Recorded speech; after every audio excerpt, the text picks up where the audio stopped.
감사합니다. 오늘은 우리가 이제 사순절 다섯째 주일입니다. 고난주간을 한 주간 앞두고 있고, 또 우리가 고난주간에 매년마다 특별이라는 단어를 붙여가면서 또 새벽 기도회를 갖고 있습니다. 근본에 이제 새벽 예배와 좀 상관없이 지냈던 분들도 특별 새벽 기도회에 함께 참석하셔서 또 하나님께서 우리를 위해서 예비하신 그 은혜를 함께 누리는 시간이 되기를 바랍니다. 우리 주님께서는 이 땅에 죽으러 오셨죠. 우리는 살기 위해서 태어났지만 주님께서는 죽으시기 위해서 이 땅에 오셨습니다. 바로 우리가 죄와 그 사망의 권세 아래 그 영원한 저주 가운데 살 우리들을 구원해 주시기 위해서 그 목적을 이제 이루실 때가 되었을 때에, 오늘 본문에서도 이제 예루살렘으로 예수님께서 들어가지 않습니까? 이제 그 때가 가까운 거죠. 주님께서 이 땅에 오신 진정한 그 목적, 하나님의 뜻을 이룰 때가 가까이 왔습니다. 그래서 이제 예루살렘으로 가게 되는데, 예루살렘으로 가시는 그 주님의 모습을 한번 보십시오. 오늘 10장 32절에 보게 되면 예루살렘으로 올라가는 길에 예수께서 그들 앞에 서서 가신다. 여러분, 예루살렘 하면 이스라엘 사람들에게는 굉장히 중요한 영혼의 고향과 같은 그러한 지역입니다. 다윗과 솔로몬 때로부터 이제 성전이 세워지면서 이스라엘 사람들은 어디에 있든지 절기가 되면은 그곳을 찾았고, 또 하나님 앞에 제사를 드리고 예배를 드렸던 장소 아니겠습니까? 심지어 바벨론 70년의 그 포로 생활 가운데 있으면서도 그들은 언제나 예루살렘을 향하여서 그곳을 가기로 소망하는, 열망하는 마음을 가지고 창문을 열고 기도하면서 언제나 우리가 그 하나님께서 우리를 위해서 주셨던 그 성전, 하나님이 계시는 그곳으로 갈까, 그런 마음으로 기도했던, 바라고 소망했던 장소가 예루살렘입니다. 그래서 이스라엘 사람들에게 예루살렘은 영혼의 고향과도 같은 그러한 곳입니다. 그러나 지금 예수님께서 올라가시는 예루살렘은 어떤 곳입니까? 그곳은 바로 예수님을 죽이기 위한 대적자들이 우글거리는 그러한 장소입니다. 예수님께서는 바로 자신이 그곳에 가게 되면 어떤 고난을 받을지, 어떤 고통과 어떤 능력을 받고 결국에는 자신이 십자가에 죽으실 것이다 라는 사실을 알면서도 제자를 앞에 서서 당당하게 그 예루살렘을 향해서 나아가는 모습을 보게 됩니다. 왜 그렇게 주님께서 이렇게 당당하고 대범할까요? 바로 그곳이, 그 예루살렘이 바로 하나님의 뜻을 이루는 장소라는 사실을 아시고, 또 하나님께서 자신에게 주신 사명이 있는 곳임을 알기 때문에 그곳에 기다리는 그 고난, 그 죽음조차도 마다하지 않고 담대하게 걸어가시는 의연한 주님의 모습을 우리가 보게 됩니다. 이런 주님의 모습을 바라보면서 스스로에게 한번 질문해 봅니다.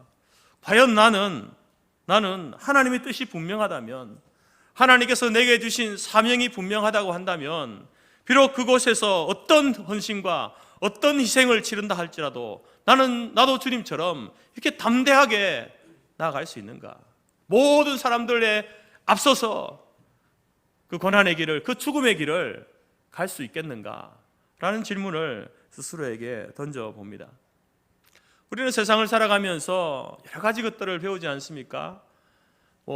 이렇게 세상을 살아가면서 어떻게 하면 부자가 되는가? 부자 되는 방법, 부자들의 습관이 뭔가?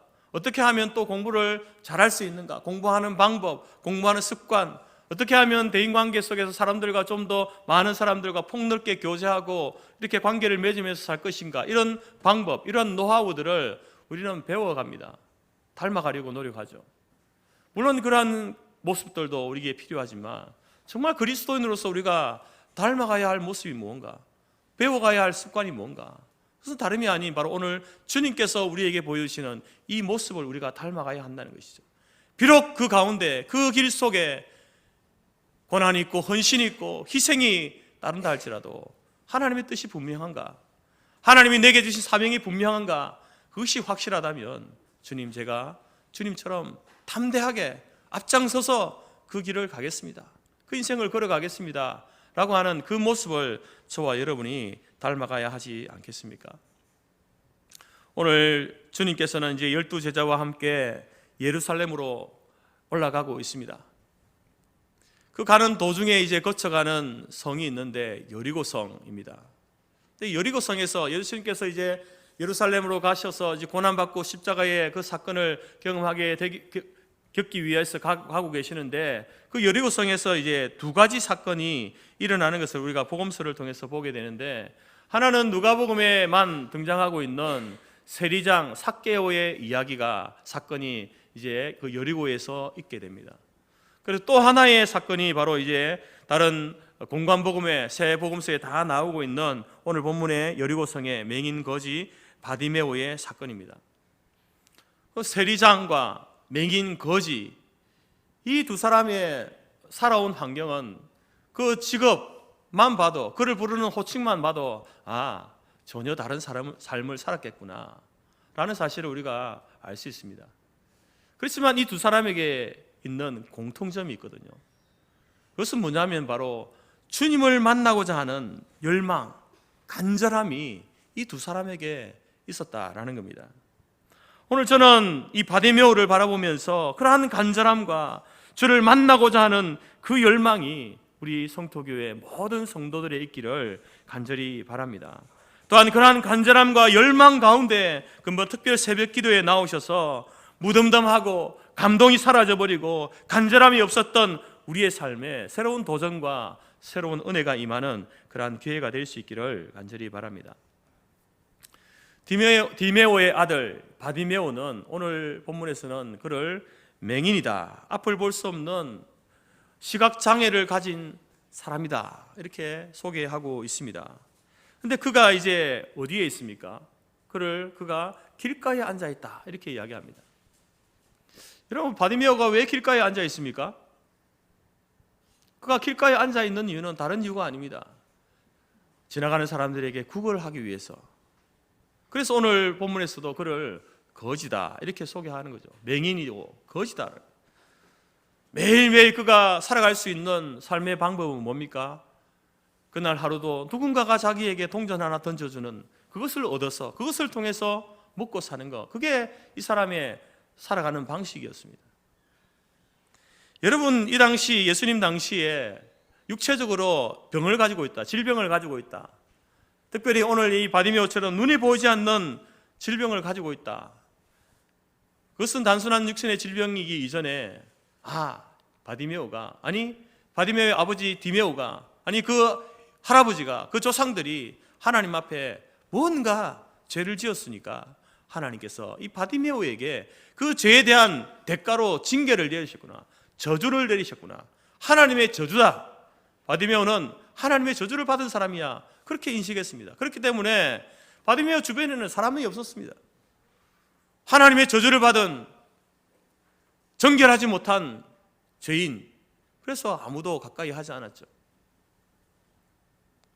뿐만 아니라 맹인의 신분으로서 그 당시 일부 다른 사람들이, 바디메오와 같은 그 젊은 사람들이 노동하면서 이제 살지 않았겠습니까? 그런 노동도 할 수 없죠.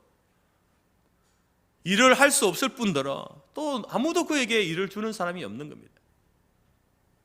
그래서 그는 가난할 수밖에 없었고 구걸을 할 수밖에 없었다는 거죠. 스스로도 자기를 요즘 표현으로 나는 루저구나, 나는 실패자구나, 나는 패배자구나, 내 인생에 나는 패배자야, 그렇게 스스로 그것을 자기의 운명으로 받아들이는 가장 비참한 삶을 살 수밖에 없었던 사람, 그 사람이 바디메오입니다. 근데 이 바디메오에게 갈릴리로부터 들려오는 소문이 있는 거예요. 그 소문은 바로 예수님에 대한 소문이었습니다. 예수님이 가는 곳마다 수많은 병자들을 고쳐주셨다, 심지어 귀신 들린 사람의 귀신도 내어 쫓아주시는 그런 영적인 능력을 가지고 계신 분이다, 그리고 더 나아가서 죽은 자도 살려내시는 그런 분이다 라는 이 소문을 그가 듣게 되었습니다. 그러면서 바디메오에게도 소망이라는 것을 갖게 되었어요. 소망이 생겼습니다. 그 다른 병자들처럼 나도 예수님을 한번 만나면, 나도 예수님께 나아가서 나의 가지고 있는 이 육신의 이 문제에 대해서 내가 기도하고 아뢰고 간청해 볼 수 있는, 그렇게 해본다고 한다면 나도 고침을 받을 수 있겠구나, 나도 새로운 인생을 살 수 있겠구나 라고 하는 소망이 생겨나는 거예요. 여러분들은 예수를 믿고 교회 다니고 믿음을 가지고 있다고 하면서 여러분들은 어떻습니까? 하나님을 향한, 예수님을 향한 어떤 소망, 소원이 있습니까? 하나님을 향한 어떤 간절한 기대가 있습니까? 여러분, 우리들은 누구나 할 것 없이 인생을 살아가면서 겪는 여러 가지 문제들 가운데 그것을 하나님께서 해결해 주시기를 그렇게 기도하고 있지 않습니까? 그래서 우리는 실제적으로 육신의 문제라든지 가정의 문제라든지 관계의 문제라든지 이런 문제를 하나님 앞에 놓고 기도하면서 그런 문제들을 해결받는 그러한 체험도 가지고 있습니다. 그런데 우리 안에 사라져버린 소원, 소망, 기대가 있는데 그것은 뭐냐면은 점점 옅어지는 거예요. 이 죄의 문제를 해결할 수 없다는 것에 대한, 내가 아무리 열심히 살고 최선을 다해 살고 많이 배우고 또 다른 사람보다 좀 더 이렇게 성실하게 착하게 산다 하더라도 내 안에 있는 이 죄가 없어지지 않는 것에 대한, 이것에 대한 간절함이 없는 거예요. 우리가 이제 인생을 살다가 누구나 죽음이라는 것을 맞이하는데 왜 인생에 죽음이 찾아오는가? 왜 사람은 이 죽음의 문제를 극복할 수 없는가? 어떻게 이겨낼 것인가에 대한 그런 어떤 소망, 기대가 우리 가운데는 점점 사라지는 거예요. 실제적으로 살면서 겪게 되는 그런 사소한 많은 문제들에 대해서는 소망을 가지고 기대를 가지고 하나님 앞에 기도하고 구하해서 응답을 받는 그런 경험들은 가지고 있지만, 그러나 우리 안에 일어나고 있는 이 죄의 문제가 왜 이렇게 나에게 이런 죄의 문제들이 날마다 일어날까?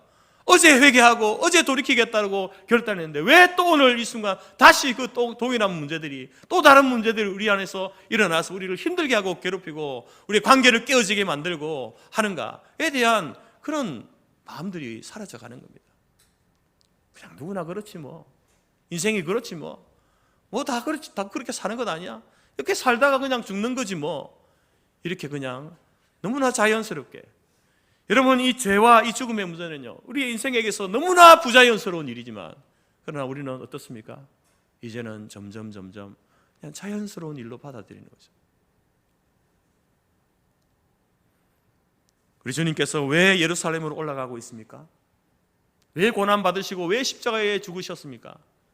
물론 우리의 인생에 당하는, 복음서를 통해서 보여주듯이 병자를 고쳐주시고 귀신 들린 자를 고쳐주시고 하는 그러한 일들, 인생의 사소한 문제들을 하나님께서 안타까워하셔서 그것들을 고쳐주시고 회복시켜주시는 그것을 위하여서 올라가시지만, 그러나 궁극적으로 뭡니까? 왜 우리 가운데 인생에 연약함이 있고 고난이 있고 아픔이 있고 있습니까? 그 죄 문제 때문 아닙니까? 그 죽음의 문제를 해결하지 못한 인생이기 때문에 그런 거죠. 그래서 우리 주님께서는 바로 죄와 죽음의 문제를 해결해 주시기 위해서 여러분 지금 예루살렘으로 가시는 거예요. 바디메오의 사건과 아울러서 이전에 행하셨던 모든 병자를 고치는 이 사건들도 바로 예수님께서 이사야를 통해서 예언되어진 그 예언을 성취하는 그 과정 속에 있는 겁니다. 그가 찔림은 우리의 허물 때문이요 그가 상함은 우리의 죄악 때문이라. 그가 징계를 받음으로 우리가 평화를 누리고 그가 채찍에 맞음으로 우리가 나음을 입었도다. 주님의 십자가의 고난, 그의 죽으심은 우리의 육신의 고난, 고통, 질병, 그것으로부터의 자유를 주시기 위한 것이지만, 더 나아가서 여러분, 이것은 무엇을 이야기하는 겁니까? 바로 우리 죄의 문제가 주님의 그 십자가의 고난, 우리 죽음의 문제가 주님의 그 부활의 사건을 통하여서 해결되어진다라는 사실을 이사야가 예언하고 있고, 그것을 이제 주님께서 복음서의 공생의 시간을 통해서 병자를 고쳐주는 사건을 통해서 그것이 지금 성취되어져 가고 있다. 그리고 이제 내가 예루살렘으로 가서 십자가에 죽는 십자가의 고난의 사건을 통하여서 바로 너희의 죄의 문제가 해결된다. 너의 부활의 사건을 통해서 너의 죽음의 문제가 극복되어진다. 이것을 우리에게 말씀하고 있는 것 아닙니까? 사랑하는 성도 여러분, 그래서 사순절기는요, 고난주간은 더욱더 십자가를 묵상하는 절기입니다. 어느 때보다도 주님의 치유의 능력과 은혜를 강렬하게 체험할 수 있는 좋은 기회다라는 것입니다.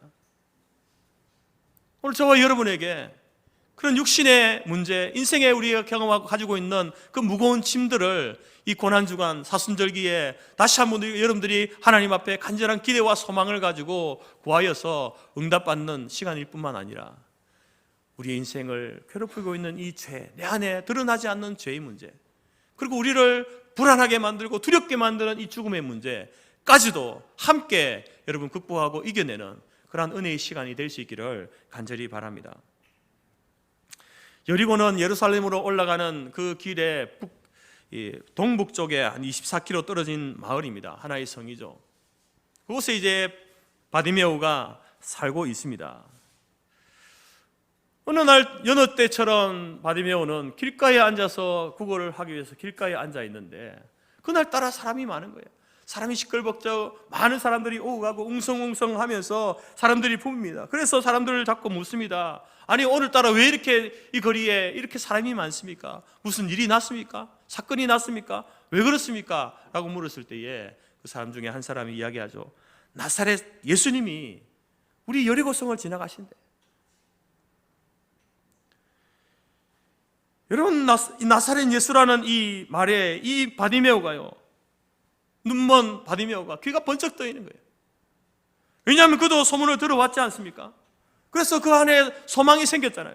나도 예수님 만나봤으면, 나도 내 인생의 이 문제에 대해서 예수님께 아뢰어서 내 이 보이지 않는 육신이 고침받아봤으면 좋겠다. 그분을 한 번이라도 만나봤으면 좋겠다. 그런 소원이 있었는데 그 예수님이 지금 여리고를 지나간다. 자기가 앉아있는 이 길을 지나가신다는 거예요. 그래서 다짜고짜 어떻게 합니까? 나사렛 예수? 그분은 다윗의 자손 아닌가? 그분이 이곳을 지나간다고? 그래서 그분을 향해서 뭐라고 부르냐? 나사렛 예수. 예수가 아닌 다윗의 자손 예수여. 다 아는 사람들은 다 나사렛 예수다. 이렇게 하지만 바디메오는요, 다윗의 자손 예수여. 이렇게 부릅니다. 여러분, 이스라엘 사람들에게 다윗의 자손이라는 의미가 무슨 의미입니까? 그것은요, 구원자, 메시아라는 의미입니다. 참 신기하게도 바디메오는 눈이 보이지 않으니까 어디 멀리 갈 수도 없고 귀로 들려오는 것만 들리는 것 아닙니까? 물론 이제 다른 사람보다 이것이 더 발달되어 있겠죠. 귀로만 들었을 뿐인데, 예수에 대한 소문만 들었을 뿐인데, 이 바디메오는요, 다른 사람은 다 나사렛 예수로 하는데 이 사람만 다윗의 자손 예수라고 이렇게 부르는 겁니다. 바로 예수님을 구원자, 자신의 메시아로 고백하고 있는 거예요. 그 구원자이신 예수님이 나에게 오셔서 내 연약한 이 육신에 손을 얹으면, 말씀만 하시면 나의 눈먼 이것도, 그 문둥병이 낫고 손 마른 사람이 낫고 열병이 나은 것처럼 내 이 눈먼 것도 나을 줄 믿습니다. 이런 믿음이 이 가운데 이 바디메오 안에 생겨나기 시작했다라는 겁니다.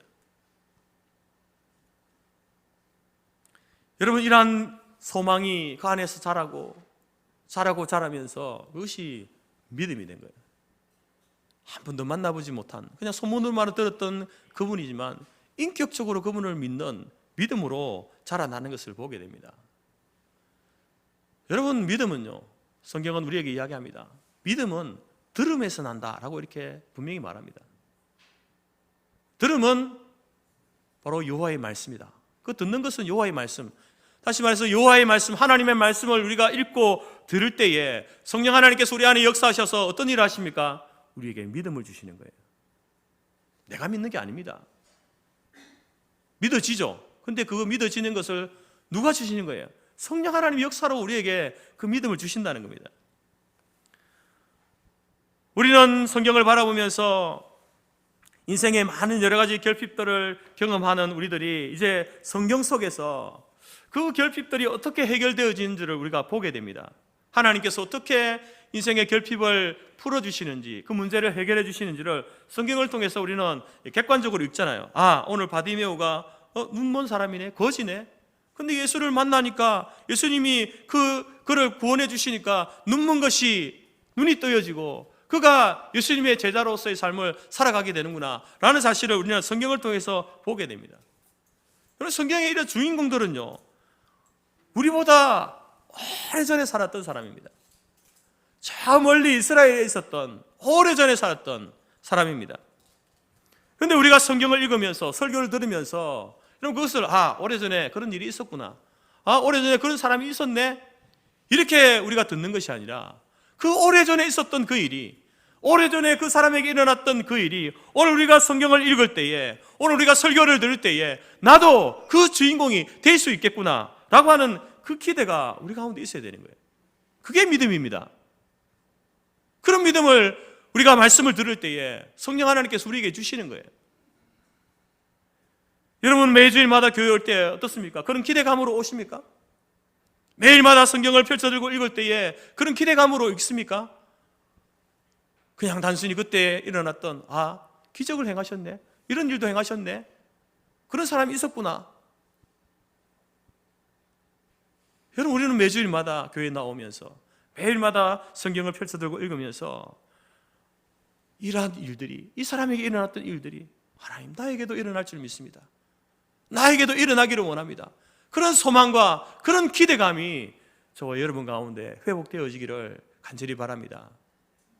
나를 사랑하는 자들이 나의 사랑을 입으며 나를 간절히 찾는 자가 나를 만날 것이다 라고 했습니다. 내 입을 넓게 열라 내가 채우리라 하나님이 약속하셨잖아요. 그런 기대와 간절함을 가지고 주님 앞에 나올 때에 하나님께서 우리를 만나주시고 우리의 입을 채워주시는, 우리의 문제를 해결해 주시는 그러한 은혜가 우리 가운데 있을 줄 믿습니다. 우리가 아무런 기대와 아무런 소망도 없이, 더 정확하게 아무런 믿음도 없이 나오는 자는요, 그 사람에게는요, 아무리 열심히 교회 나와 보십시오, 매주일 빠지지 않고 나와 보십시오, 아무런 기대도 없고 소망도 없고 믿음도 없이 나온 사람에게는요 아무 일도 일어나지 않습니다. 아니 하나님께서 아무 일도 행하지 않습니다. 오늘 바디메오는 자기 곁을 지나가고 있는 그분이 예수님이시다, 다윗의 자손 예수님이시다, 나의 구원자, 나의 메시아이시다 라는 말을 듣자마자 어떻게 합니까? 어디서 그런 힘이 나왔는지 모르지만 고래고래 소리치지 않습니까? 하루 한 끼 먹는 것도 겨우겨우 그렇게 살아가던 거지 바디메오에게 이런 힘이 어디서 나옵니까? 4절 47절에 다윗의 자손 예수여 나를 불쌍히 여기소서.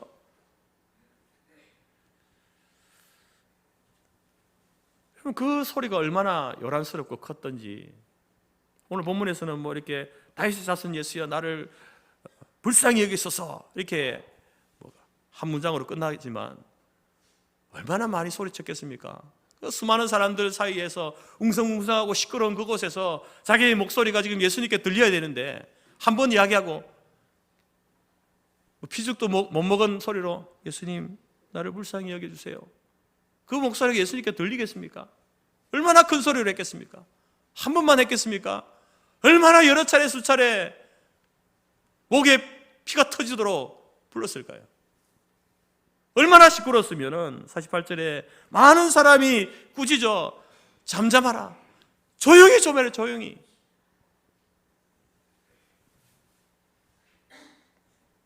제지를 당합니다.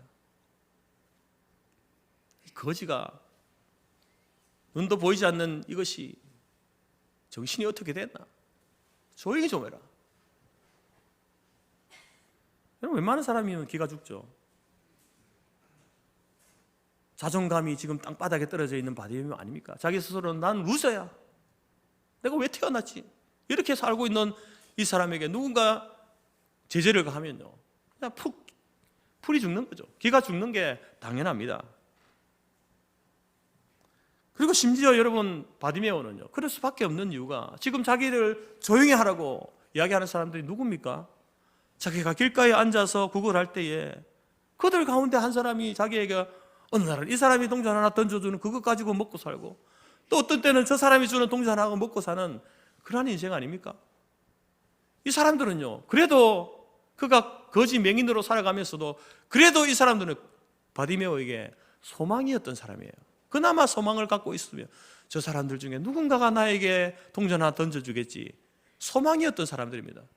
근데 이 사람들의 마음을 심기를 건드리면 어떻게 됩니까? 내일부터는 동전이 없는 거죠. 내일부터는 아니 이제 바디메오가 어저께 그렇게 해가지고 내가 했는데도 말도 듣지 않고 그래 한번 너 고생해봐라. 그런 마음을 품으면 어떻게 합니까? 그러니까 바디메오는요 이 사람들 말을 들을 수밖에 없는 상황이에요. 그런데 어떻습니까? 바디메오는 물러서지 않습니다. 기가 죽지 않습니다. 그의 외침과 부르짖는 소리 더 커져가지고 48절에 그가 더욱 크게 소리질러 이르되 다윗의 자손 예수여 나를 불쌍히 여기소서. 더 크게 부릅니다. 여러분 바디메오는 왜 매일매일 자기에게는 소망이 하나도 없었는데 그래도 매일매일 끊어질 것 같던 자신의 삶에 한낱 작은 한 빛과 같은 소망이 되어 주었던 이 사람들의 말을 듣지 않습니까? 조용히 하면은 내일도 동전 하나가 올 수 있고 그 다음 날도 올 수 있는데 왜 그 말을 듣지 않습니까? 왜 아무도 못 말리는 담대함, 용기, 부르짖음이 나왔습니까? 왜 그렇습니까? 그건 다름 아닌 예수에 대한 그의 믿음 때문에 그렇습니다. 예수님이 내 유일한 소망이다 라는 그 믿음 때문에 그렇게 하고 있는 거예요. 예수님은 단순히 동전 하나로 매일매일 연명할 수 있는 그런 소망이 아니라 나의 이 문제에 대한 근본적인 것을 해결해 줄 수 있는 그런 유일한 분이야. 나의 이 절망적인 병을 고쳐주실 분이야.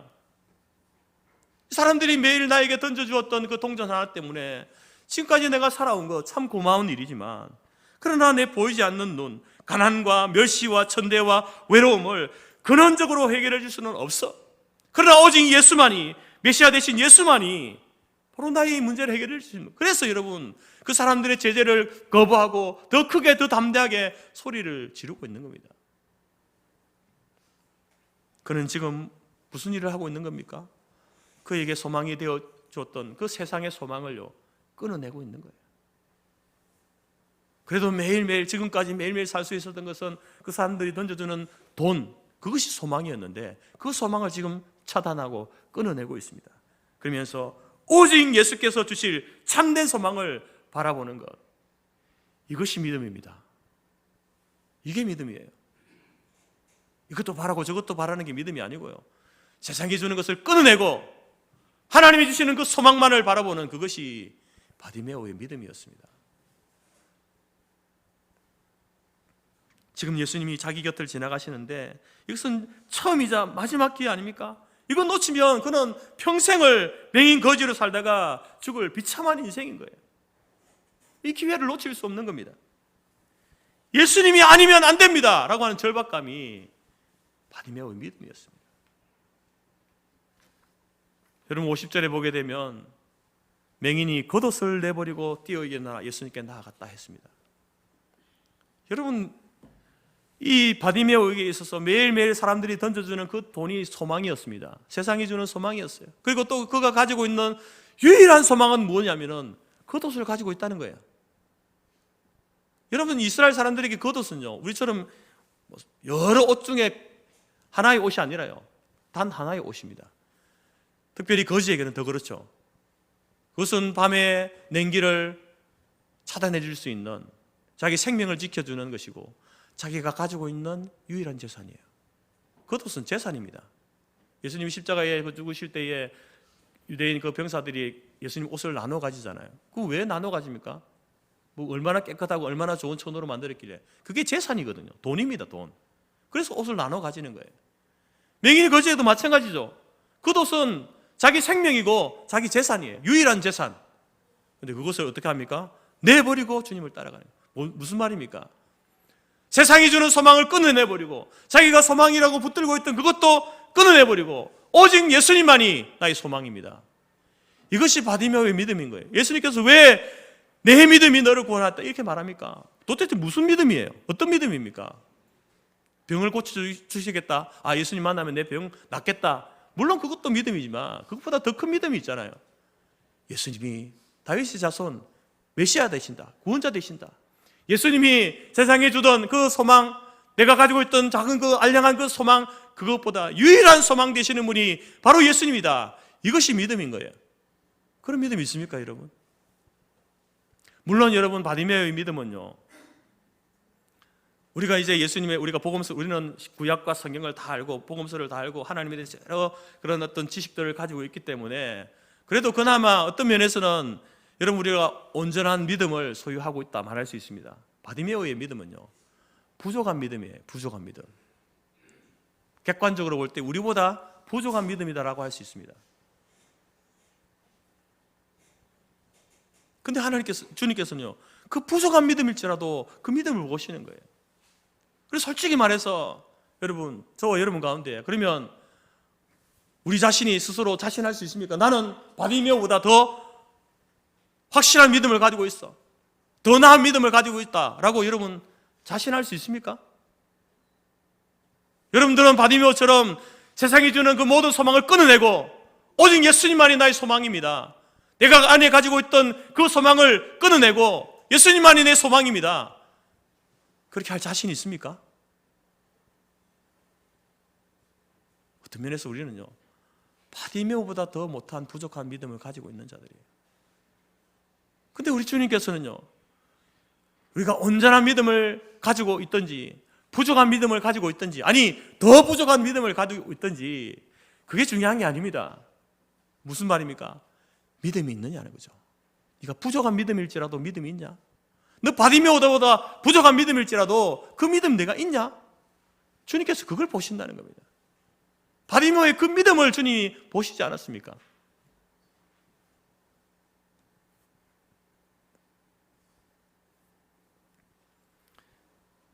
상처투성이의 바디메오의 인생에 그 부르짖음을 주님은 외면할 수 없었습니다. 예수님의 소문이 바디메오의 귀에 들려졌듯이 바디메오의 그 외침도요 주님의 귀에 들려졌습니다. 그리고 가던 것을 멈추시고 제자들을 향해서 그를 자기에게 데려오라고 하시죠. 예수께서 머물러 서서 그를 부르라.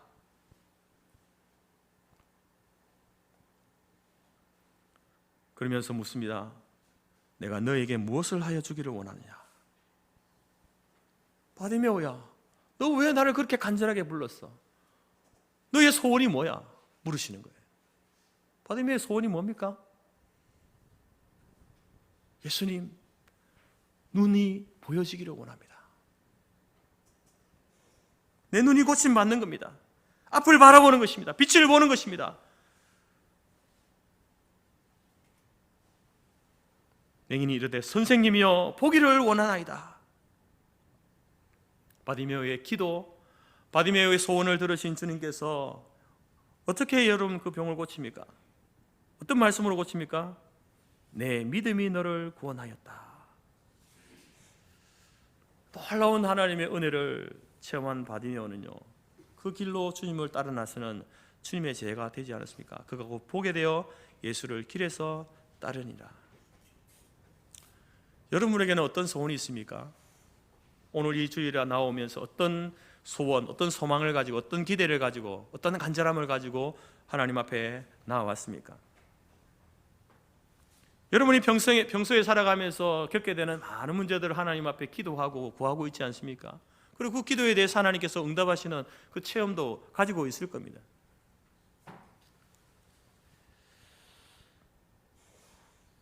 그리고 이런저런 나의 소원, 나의 바람, 그런 소원들이 이루어졌으면 좋겠다, 해결되었으면 좋겠다, 그것을 가지고 하나님 앞에 나아가는 자들이 있는 반면에 그냥 마음속으로만 좀 문제 해결되면 좋겠는데 어떻게 안 되나? 누구와의 불편한 관계 좀 회복되면 좋겠는데 어떻게 안 되나? 하나님 앞에 간절한 기도와 소원을 아뢰고 구하고 하기보다도 생각으로만 가지고 있는 분들이 많은 거예요.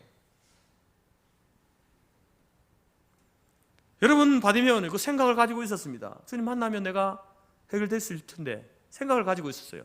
근데 생각에 머물러 있지 않잖아요. 주님을 향하여서 죽을 힘을 다해서 부르짖는 나사렛 예수, 다윗의 자손 예수여, 나를 불쌍히 여기소서. 선생님, 내가 보기를 원합니다. 여러분, 그러한 간절함, 그런 기대와 그 소망으로 여러분 이 절기에 주님 앞에 여러분의 문제를 내려놓고 구하고 아뢰고 부르짖는 그런 이 시간이 될 수 있기를 간절히 바랍니다. 그렇게 할 때에 주님께서 부족한 믿음이지만 우리 안에 있는 믿음을 보시고 주님께서 놀라운 일을 우리 가운데도 행하실 줄 믿습니다. 여러분, 오늘 여리고의 바디메오는 우리에게 어떤 메시지를 던지고 있습니까? 바디메오는요, 비록 맹인 거지였지만 믿음의 사람이었다라는 사실을 분명히 이야기합니다. 다윗의 자손 예수여, 주님은 나의 구원자 되십니다. 나의 메시아가 되십니다. 내가 세상 사람들이 주는 그 소망을 끊어내고, 내가 가지고 있던 알량한 그 소망, 그것도 끊어내고, 오직 예수님만이 나의 소망 되심을 이 시간 내가 그 고백으로 부르짖습니다. 여러분, 주님께서는 다윗 그 바디메오의 그 믿음을 보셨다라는 겁니다. 저와 여러분 가운데 이런 믿음이 있습니까? 주님 앞에 보일 수 있는, 나타내 보일 수 있는 믿음을 근본 기간을 통해서 다시 한번 회복하고 나타내 보이시기를 바랍니다. 그리고 바디메오는 두 번째로는요, 기회를 놓치지 않았다는 거예요. 기회를 놓치지 않았다. 여러분, 예수님께서 여리고를 지나가시면서 바디메오가 앉아있는 그 길을 지나가실 그 확률이 얼마나 되겠습니까? 그리고 또 사람들이 제재를 하는데 웬만하면 주눅 들어서 이제 소리를 멈출 수 있는데도 불구하고 바디메오는 멈출 생각이 없는 거예요. 왜? 그가 바라던 그 소망이 이루어지고 앞으로 없을, 단 한 번밖에 없을 이 기회, 주님께서 자기가 앉아있는 그 길을 지나가시는 그 기회를 붙들고 있는 거예요. 하나님께서는요, 저와 여러분들에게요, 기회를 주시는 분입니다. 오늘 여러분들이 오늘 하루를 호흡하고 사는 것은요, 하나님 주신 기회예요. 그 기회의 시간들을 어떤 사람들은 그냥 쉽게 흘려보내는 거예요. 바디메오는 어떻게 합니까? 다시 못 올 기회. 그래서 그 기회에 목이 터져라 다윗의 자손 예수여 나를 불쌍히 여기소서 외치고 있잖아요. 아니 목사님, 우리 뭐 매주일마다 예배 드리는데 매년마다 사순절 오고 고난주간 오고 특별 새벽기도 하는데 뭐 올해 못한다고 해서 어찌 될까요? 이번 주일날 좀 다른 일이 있어서 교회 못 오는데 예배 못 드린다고 해서 뭐 특별한 일이 있겠습니까? 다음 주에 하면 되고 내년에 하면 되죠. 내일 하면 되죠.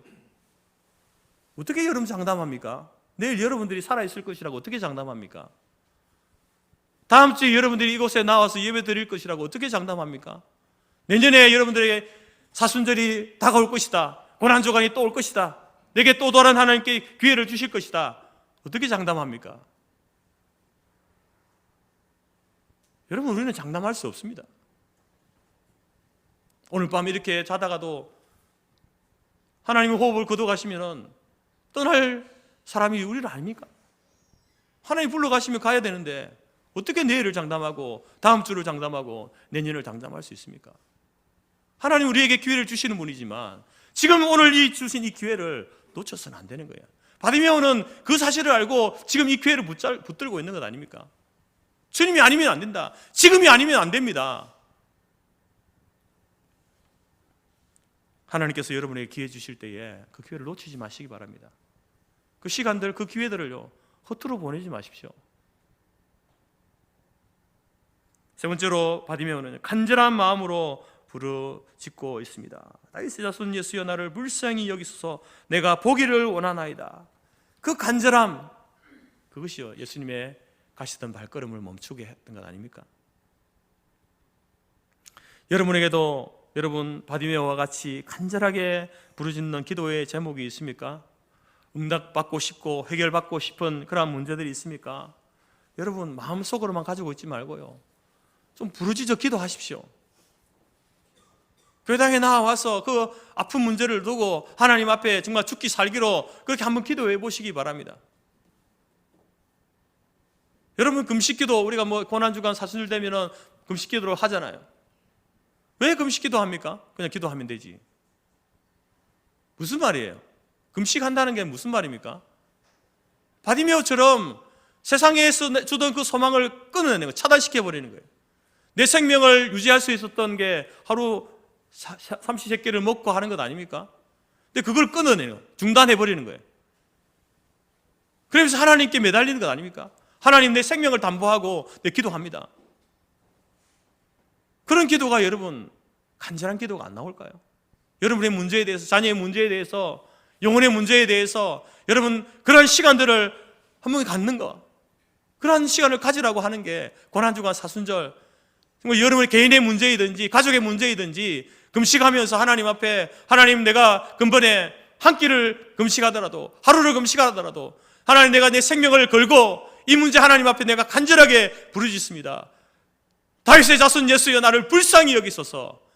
그런 시간들이 우리에게 있어야 되는 거죠.